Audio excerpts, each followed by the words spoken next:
Ja, god kvöld, allsammen, og gledelig påsker, skulle jeg sagt. Gledeligere påsker. Det mer en stor fremmedkjærretter at her var et år her i kvöld. Vi ønsker at Herren skal signa det til hver næstekene av oss. Jeg vil feien lese noen vers ur Rombraunen 8. kapitlet. Først de første 2 versene. Og til jeg var såleis, så nå ingen fordøming for de som i Kristi Jesus i Til lov løfsens anda hever i Kristi Jesus løst med fra lov syndarinnar og deians. Og så igjen leser fra 18. versen. Tui rokne løyingarna i tøyene som nu ønsker at heva tøya med at dordene skal være åpenbæra av okkon. Skapningeren tråar og stundar jo etter åpenbæring godsbatna. Skapningeren var jo lagdur under fafangt, ikkje vi vilja søgnon, men fyrir hansara skuld som lei han under henne. Og i vøvn at skapningeren vi skal være løstur ur traldom for gangsluleikans til durdarfralse godsbatna. Vi vita jo at allur skapningeren til samans suffar og hever verster loika til nu. Og ikkje bært han, eisen vid sjálv som heva frumgrauer andans, eisen vid suffa vi okkun sjálvun og stunda etter sånarattenun endurløysing likams okkara. Vi sutja i hesum brotet som vi har lese 2 stora motsetningar. Traldomur for gangsluleikans og i tøyene som nu og så gjerne durdar fralse godsbatna og i tøyene som kjemur. Vi teka fyrst hetta uttrykje og i andre gods vi Paulus nøyder her i 8. kapitlet. Traldomur for gangsluleikans. Og gods og aldar lengar røyndir menneskjans vysa okkun tøyelega og grøtt at hesen heimur ein taradalur og eit deians tilhaststed. Jeg har i hesen sambandet hugsa nekv hvordan mange av okkara kæru nøye syskjon, brøver og systrar hesa søgnast tøyina rakt av sjuko og løying av imuskon slei. Og hvordan beit hei sjálv og familjer tarra færer i jøknun av metaligar, likamligar og salarligar løyingar, pøyno og enta deia. Jeg skal ikke nevna navn, tog mange av tikkun kjenna alt dette bedre enn jeg, føla det, og sjálv kanskje pastor av tog som siber til. Jeg føler så hjertelig vid tikkum, og bygge god at trøsta tikkum, lenna pøynuna, eller grøa sjukuna, så skulle være i hansara vilje. Jeg tar ikke bært 8 døme som greip meg hjerta da jeg lest her som en kærer brauver skriva i av Facebook og av portalen og i vikene. Vi hansara løyve siteri han. Ein vøkonått vi Parkinson. Og i det 11. april 2016, altså seneste torsdag, 200 år siden Parkinson-sjukan var nagrøyna. Og i det har vi 130 føringar Parkinson, men enn finst ungen lekedømer. Så skriver han videre. Orske ikke er bæra sjukene meira. Kunde er bæra flutja en løtu. Bæra vil til utan å kjenne med kribleien, utan stinger og støyvhøyd, utan svømleser nætur. Hvor sverar ungen? Hvor råper jeg ikke? Vil bæra kjenne med femtan av løyvenen, fri av nattene. Kvuldan av måttene. Solen hita meg. Vis meg nøye, tog er følgende borster. Grøm meg, tog lir mine sjelva. Hvordan nekvar kottar skal natje min heva til rikker min finner kvila. Jeg er så trøytter av å soffa. Jeg gjør leve mine vata hver natt. Væte sang min nøytaren. Vær ikke lengt fra meg. Tog neien er nær. Og ikke er som hjelper. Tau, nå solen ryser, og jeg høyre bøtten mine vakna. Vaknar styrke min atter. Av sånn et neierøp ur traldom for gangelig løykans. Et ekko ur Salmon Davids og løyngar søvo Herrens Jesus her. Så mange løya av veikløykon og avteljande likamligen, salarligen, andaligen, sjukon og i landet og samkommen okkara. Vi kjenner til ødel møyr og minne, og til nøyver, merg og bøyn, og innast er salen.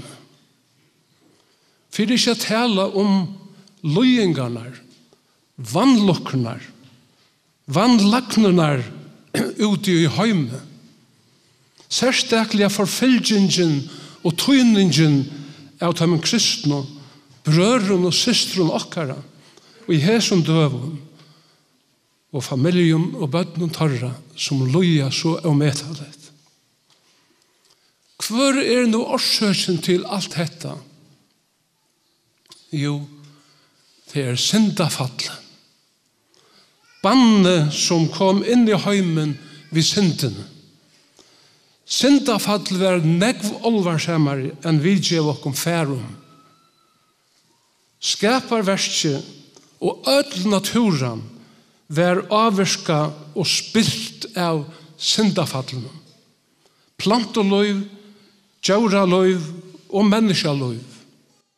Somleis alt tilfær og alle loter, skjønnlige som avskjønnlige og i ødlom skapende versene, og av gjørende, og så ut i rymdene. Jeg og to, og vid ødlom som var rakt av syndafallen og bannen. Eisen vid stinja og soffa vi okken sjálf. God Herren sier vi Adam og i 1. Mosebok 3, vers 16-19, at det fire at du lusta i etter tog, og i kona tog sier, og ost av trænen, og jeg sier, til ikke måtte ete av, så skal jøren være banna for tøyna skuld. Vi møye skal du få føye tøyna av henne, allar lustegar tøynar. Torner og tistlar skal hun bæra her, og urstenar av marskene skulle være føye tøyn. Og i svarta anlis tøyns skal du eta breit tøyt, inntil du fært atter jørena, tøy ur henne erst du tidsin. Det mold erst du, og mold skal du være. Og det var risen ut ur urstageren. Ja, alt detta prekvar sannløygan og i hesen åren og årafettlun og i Paulus apostel vi anda Guds nøyder og i Rombraunen 8, 2 og 21. Lov syndarinnar og deians, traldomur forgangelig laikans. Det sera forvittneslitt, utan at jeg vil gjøre med klokan og nekran hatt, at i naturen, innan evnafrøye, ælesfrøye og løyfrøye, finst ein lov som vísindamenn kalla av enskon the second law of thermodynamics. Og før som kunne vi kalla hana annor lov innan termodynamikken. Som hendan lov gjer seg galdande innan öll økje og i naturen. Ut i rymdene, ans og her av hjørene. Ja, og i öllun skapande versen. Hendan lov lyga verlig som tyngdeloven. Og gjer at alt tilfær, alt skapt eldest, viknar, følnar, funar, rustar, forferst, og vi tøyene forgongur og døyr. Hetta annor loven innan termodynamikken. Og Guds kallar hesa lov fyrir lov forgangelig laikans. Traldomur forgangelig laikans. Vísindene må bodja seg fyrir hesa lov, og vi oppleve hana öllsomul kvønde. Lov syndarinnar, lov deians, lov forgangelig laikans. Banne og i urstagernen Eden og synden høttu avbautaligar avløyngar. Paulus sier det så avgjørst i Rombraunen 5:12. Som tog synden kom inn i heimen vid øynen menneskjan.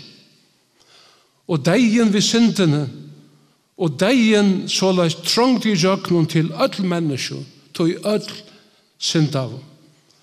Og i Rombraunen 8, som vi langt hava lese, sier han, vi vita at allur skapningeren til samans soffar, og hever verster lyga til nu.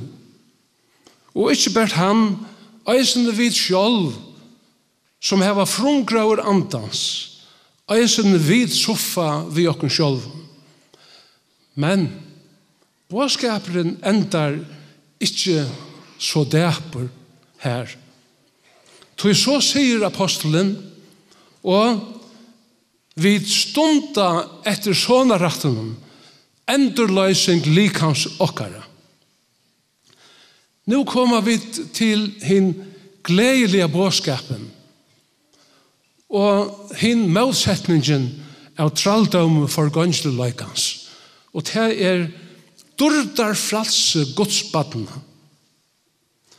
Så taler han om en æra lov som skal oppheva lov for gangelig likans, lov syndarinnar og deians. Og det lov livsens anda, sånne retteren, durdar fralse godsbadna. Hvordan leter dette seg gjøre?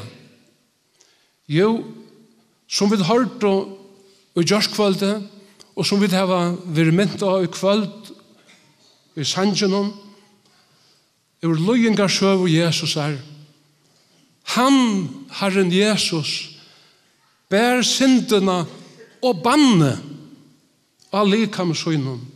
Såla som Galater brev 3:13 sier, Kristus kjepti okkon leis undan banne lauarinnar, ta i han vær bann fyrir okkon, tog skriva bannavur kvart han og i hongur av trei.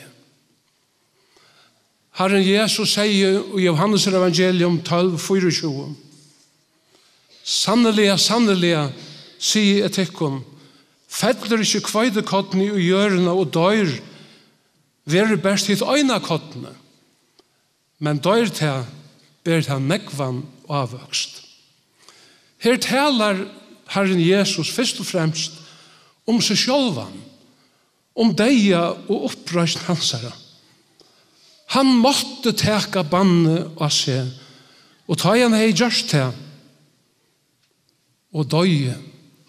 Reis han oppatur fra tamon dei og tria dagen, og vid avvøksteren av kvøydekotten Herren og Jesus, som vid dei og risen opp sama vi som tryggva av ham.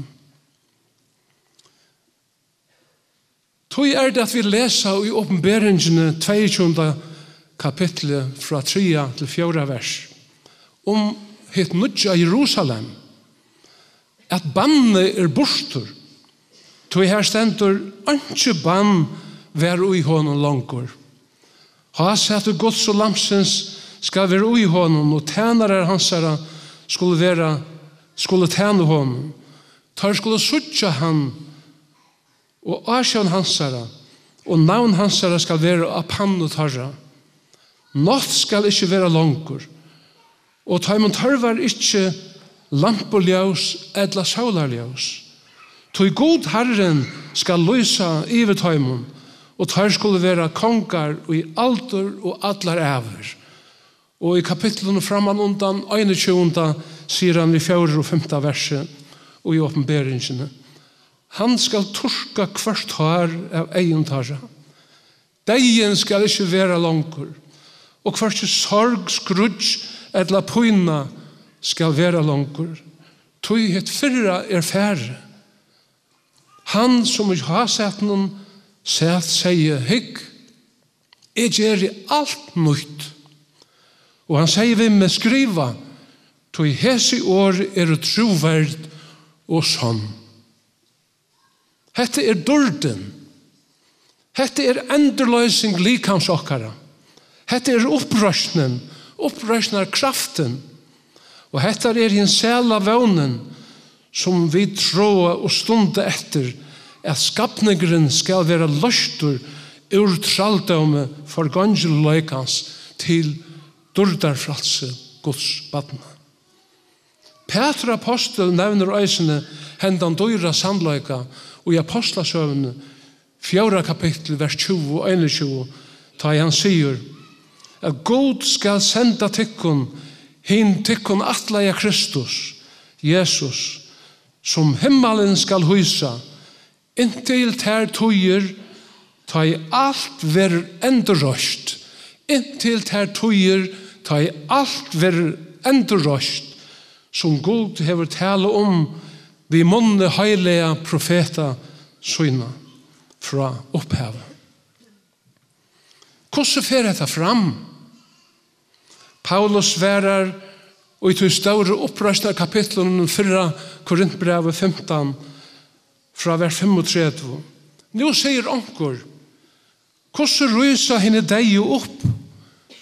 Hverjen sleg av likam koma til vi? Da det tøyn, det som du såar, fer jo ikke lov utan til døyr. Og ta til såar til ikke likam i vera skal, men nætje kod, verit han jo av kveite eller omkron ørensleg.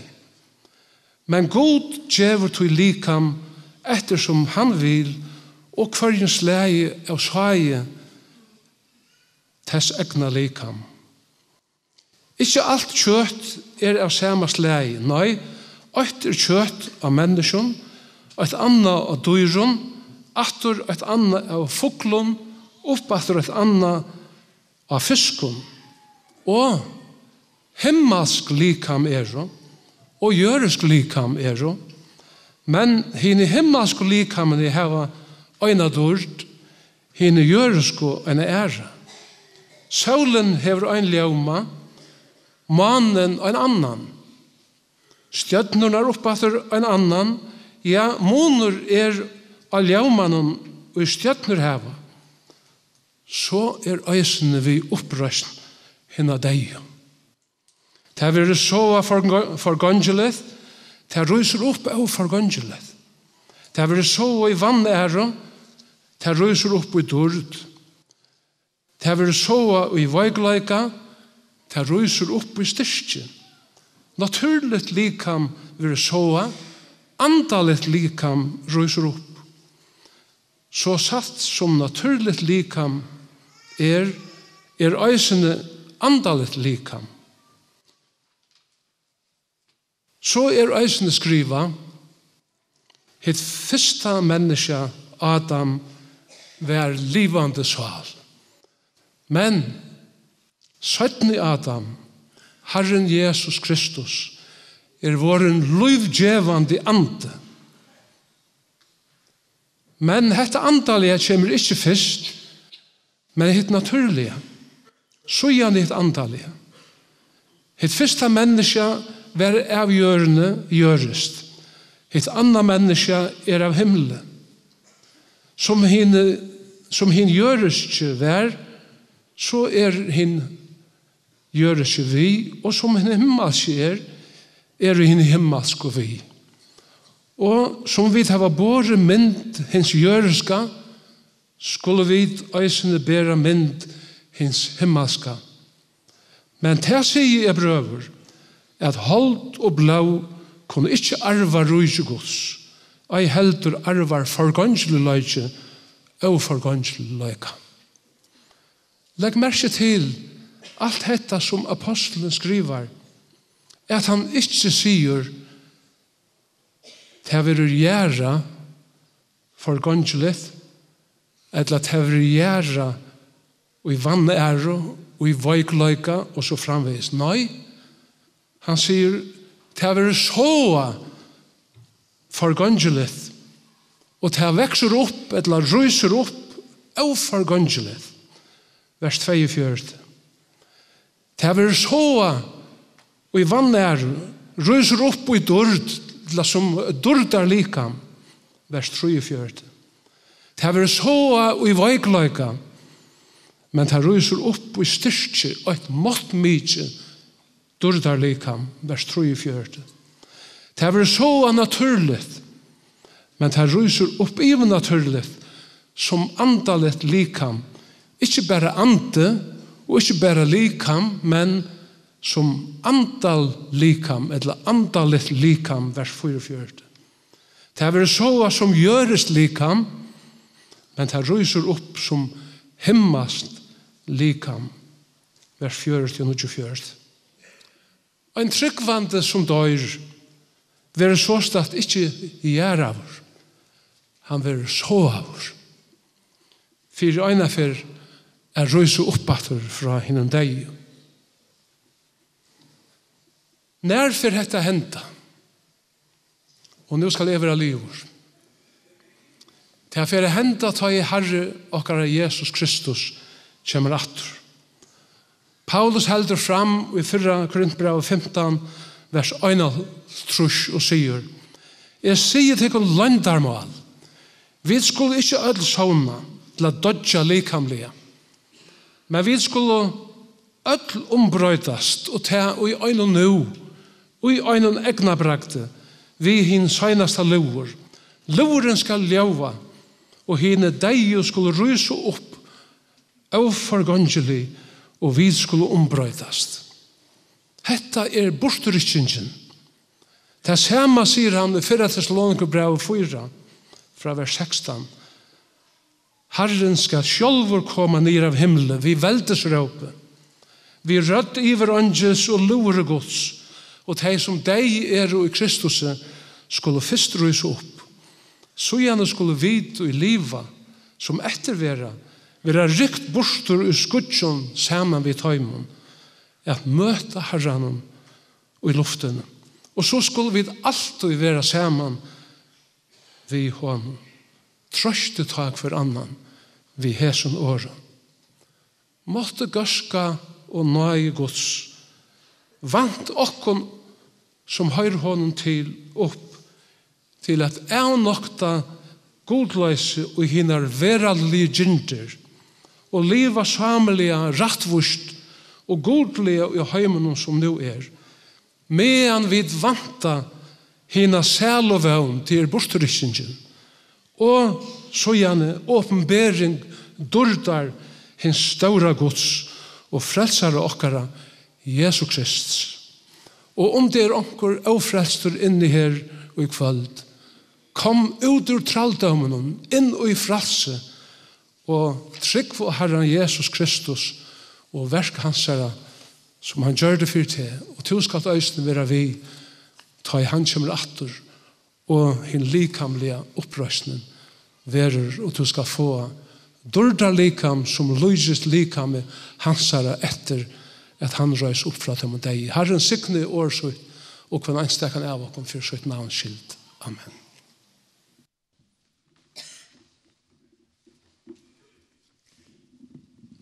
God kveld allesammel. Og Øns og Sakaris, så har Herren lagt meg i hjertet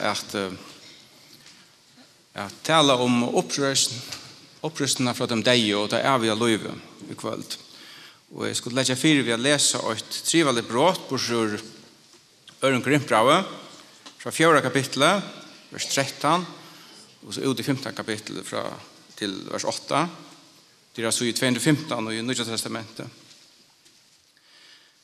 Men vi tar at vi har samme andre troere som skriver jeg tror til tala jeg, så trygg for ossene vid, til tala vid ossene. Til vita at han som røste opp Herren Jesus skal ossene røyse okken opp ved Jesus og løye okken fram sammen vid tikkon. Alt dette hender for tikkeres skuld, for at nøyen kan brøyast ut til dess fløyre og virka at rujtlige vil takka god til dård. Vi missa to ikke møte, nøy om så utvarstes menneske okkara gonger til gruntar, ender nødjast til innvarstes menneske okkara derfra deg. Til trångt okkara, som stokkot og løyt, virkar okkara i større og større iverflå evige fytling av dård. Vi tar at vi har ikke hitt skjønlige fri eia, men hitt avskjønlige. Du hitt skjønlige tøymeligt, men hitt avskjønlige evet. Vi vet jo at om jørske hus likans okkara er brått nyer, har vi byggning fra gode, og ikke gjørst vi hånden, evet og i himmelen. Og når vi bygger her, så får vi jo, tog okkon langest etter at vi er iverklad vi himmelske hus i okkara. Så satt som vi tar som uklad, ikke skulle finnes nærkjen. Jeg vet som og som alltid og så får vi tenkt, tog vi vilje ikke være urleten, men iverklad, for at hitt deilige kan være oppslukt av løvnen. Han har gjort okken for just hæsen god, han som også gav okken andan til pant. Tog vi da alltid huggrest og vita at så langt som vi er høyme i likhamnen, er vi borste fra herranen, tog vi lever i trygg og ikke skoan. Ja, vi er huggrest og vi vil du helst vilja færre borste i likhamnen og være høyme til herranen. Tog at vi lever i trygg og ikke i skoan, sier han. Og så vil det til mest til at han begynner ved å ta som det her, enn den her anta troaren når han sier jeg tror til å tale i, så trykker vi til å tale vid øsene. Paulus, han har akkurat som Salmaskall som han her siterer, han har opplevd at det er i større nei og var blant bjergaur. Og så hører jeg at han sier trygg tale. Hun taler. Hva taler hun om? Det er her at vi vita at han som røste opp Herren Jesus fra hindeio, han skal løsne røyse okken opp fra hindeio. Han sier vita, og her vi så sier han til det som han har lært deg av, at akkurat som at Jesus røyse opp fra hindeio, så skal han løsne røyse okken som trygg var han opp fra dem og deg. Det som tryggven taler, det som er deg undan noen, de elsker også, de er ikke horven og mist, de skal ruse atter. Det er det som skriften taler. Loren skal leva, og de skal ruse uforgångelig. Og hva en hatt det skal hente, det er et løndramål. Ja, det er her lika med gång til grunn der, at vi så for tilfære ut at vi skapar verset, og det er for atter måltene, det er for nere i verdenshøvene, det er for opp på lofthav, det er for nere i gjerreløyene, det er kvarver. Og møylen, ja, her som heter trutjer milliarder bokstäver länka DNA-året den det skriva som definierar och lika. Ta i mullene blå i lagt, så kvarv det. Det blir borstor. Han måttor och han intelligenser som skal til å sauna alt dette atter. Det er for lengt ut om at en menneske nærkende kan fæta. Men det han god hvers versk vi du kvöld pratika. Som mentor å gjøre at det her. Hvordan kunne vi ta vita det? Da vi ikke kunne fæta det? Det tog at det kommer til okken bursor årgods vi åpenbering. Og det bøyer okken å teka det til okken vi andre troeren her. En fantastisk og en ometelig sterk trost i denne bådskapen. Tog at deien, han jo den største fortjenten til okken mennesker. Han gjør det av i alt som vi får oss vi til sørst. Alt som vi drar gav vi. Derfor han enda vi honom. Men vi heser trøstene, så kan vi sige vi orgolsa, vi missa tog ikke møte. Tog så utvarstes menneske okkara, onker til grunn der, så ender nødjast av innvarstes menneske derfra deg. Det vil si orgols kunngjør okkene til at vi mer enn til likame som sast her i kvöld. Her et innvarstes likame òsne. Salen og anden som ikke gonger til grunn der, ta i likame ved brott, nyår. Det en ometelig sterk trost i denne bådskapen, som fer opp om alt det meningsløse som sikkert så taler om, det under solene. Det fer på om alt dette her. Og alt det meningsløse som man ser i godleser i hoksan. Det en ometelig sterk trost i denne bådskapen, som sier til at de elsker oss med deg undan okken i trunnet, de ikke bostor, men skulle ryse atter. Det en av metaliga sterk trost i denne bådskapen. Da vi selv i øynene for denne standlet for deg, så kunne vi vite til at Herren Jesus, han fer innhanda ved en fist undan okken. Han har sparska luknar opp hinne med igjen, og vi skulle ryse atter vi hånd. Så kunne vi sige her, vi antar troeren her, vi missa tog ikke møte. Når så utvarstes mennesker gang til grunn der, så ender det just av innvarstes mennesker. Det fra deg. Det en ometelig sterk trost i hans bådskapen. Og hun gjør oss en styrke til det ene det. Til å bære til trångter og til byrer som vi må bære her i løvene. Nekva okk. Hvis ikke alt. Det stender her til at trångt okkara som stokkot og løtt virkar okkon i større og større iveflå evige fytling av dård. Så vi har ikke hitt skjønnelige fri eia, men hitt av skjønnelige. Det her det må jo ikke miskylja som noe lutesmetan av tog nei og tog sorg som gonger i nekvåken. Men tvers møter Paulus sjølvord i samme viffengen, hvis du leser sammenhengen, så tåser han om det trångt som han sjølvord i fire. Han sier at hun var så tung at hun var mer enn til å være mentra bæra, tar miste vevnen om liv, sier han. Men sammanlukna vi det evige livet, sammanlukna vi til framtid som vi har i Kristus, så kunne vi råkna det som stokkot og latt. Det få en enda. Det en ometelig sterk trost i denne bådskapen til at Årgods sier om disse her trångtene. Hun sier at hun virkar okken i større og større iveflå av en fytling av dård. Det vil si at trångten hun ikke høpesleis. Hun ikke meningsleis. Hun får et endamål. At skriften lærer dette her underfotla, som man svelger, man sier det, at tjøknen trångtene kommer dården inn. Tjøknen trångtene kommer dården inn. Hikker du i omsetninger, enn du ikke Victor, så särskilt då att omsättningen är viktig och så norska hon är en entersögn i som versen hellre än en bönlös omsättning.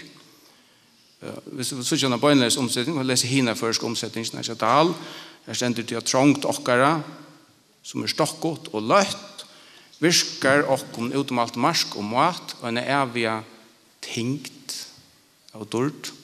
Så här särskilt då de underliggande mynterna som under texten och nu reagerar vi väkt. Här som du kan stäcka trångten som lattar. Att det möter dorten som hever en tingt som större. Så i huset av Paulus vilar vi skulle söka fyra och annan väkt. Här som trångten är med och dorten hinner vägen. Hon viar mojs. Har vi rocknar rätt. Och via mojs ute i handeln och om Abba Sela där står en sån liten väkt man brukt för den i handeln. Då hade det spelar vi sätta små lottar. Jag stod lite för en annan vin hinner vägen. Men så var det så störst lottar. I halva man har varit 2 punkt lott eller short. Om man sätter till av väkterna så får hon och i bor annan väg. Jag lägger mig ska sätta jag hinner med. Som lös vid dörren. Hon utvigar allt hit. Och så vi skilja att det är en omätlig kraft och i så här dörren. För han kommer in i akkurat lov i kjøkken trångten og fyller det. Så når jeg skriften hos hemmelokkene at vi er tenkta, det som er tungt av dette nye, faktisk ikke tenkert. Så hvis du heldig det til hina myndene vi fyllingene, så når jeg at det kommer inn i akkurat lov som en fylling, som er hemmelokkene at vi er større alto, hun kommer inn, hun teker alt annet fyrir seg og holder det ut at som spreker brymen at det møter. Det är en omätlig stark trost och just den här bådskapen som säger att trångten hon viskar och i okon och en större och större överflow. Vi större och större överflow är vi fyllning av dort. Det är inte så att lugga att trångten så är rent mekaniskt skapar dorterna. Då vi så läser som mer precis läska ständer här så ständer hon viskar och i större och större överflow och vi har fyllning av dort vi tar att vi har inte ett skönliga för eja men ett oskönliga vi tar till sig att det händer ta och vi har ett oskönliga för eja det märker att ta i tryckven är visken och jöknon trångtnar ta kommer den av dorten in tar man för perspektiv rätt kan man säga så lät och hon lät att säga men så lät och i sorgon och trångton har hit oskönliga för eja till eviga Orgods romantiserar inte vidskifter som har vid dejarna göra Jesus grät vi gröv Lazarus tar som nummerera av Bibeln som tog. Det är helt att det var så störst ting att det kortet då i 8 vers. Jesus grät. Dejen vi nämnde hin sönaste fortsänden.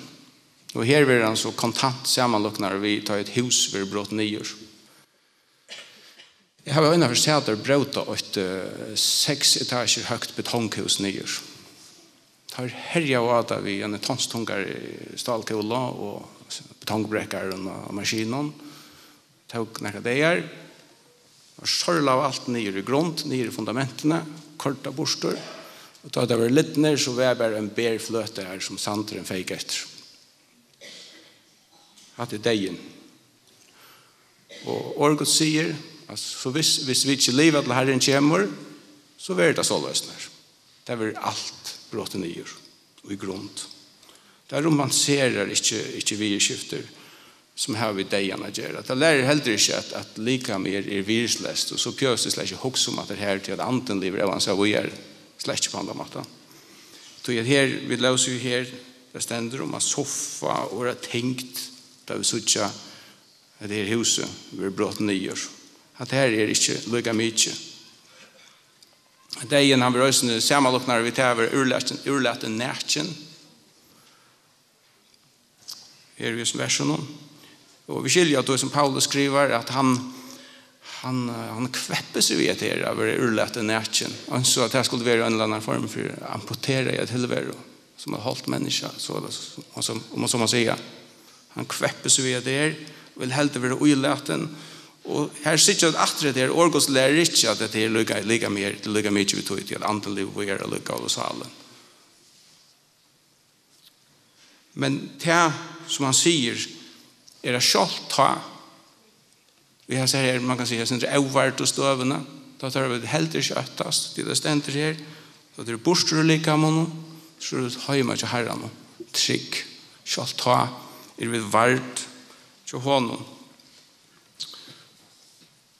Så vad säger Orgods? Det säger också här att akkurat som man vill ha ett utvarstes likam, så har vi ett invarstes människa som kan ändras. Därför det är självt om det är utvarstes gång till grund där. Och det är en omätaliga stark tröst i sin bådskapen att vita till att det så att det här huset är brott ner, så har vi ett annat hus, en evig byggning, det är som godständig fyr. Ett upprörsande likam som vi skulle rysa åter och oförgångslig i Kristus. Det är en omätaliga stark tröst i sin här. Och det är inte något uppfyllelse. Det är god som är just och för vi för hesten här. Där vi tror att han. Det är han som ständer som garanter för hesten här. Han säger att han giver en annan som pant. Det vill säga som garanti för att han får att halda sina lyfter och röjsa och upp att det är Kristus och nästa dag. Det är en omätelig tröst. Da jeg valgte jeg ber den her bådskapen framkvöld, så var det då at jeg kjenner jo av meg som at akkurat synet av hese låtene er viknand.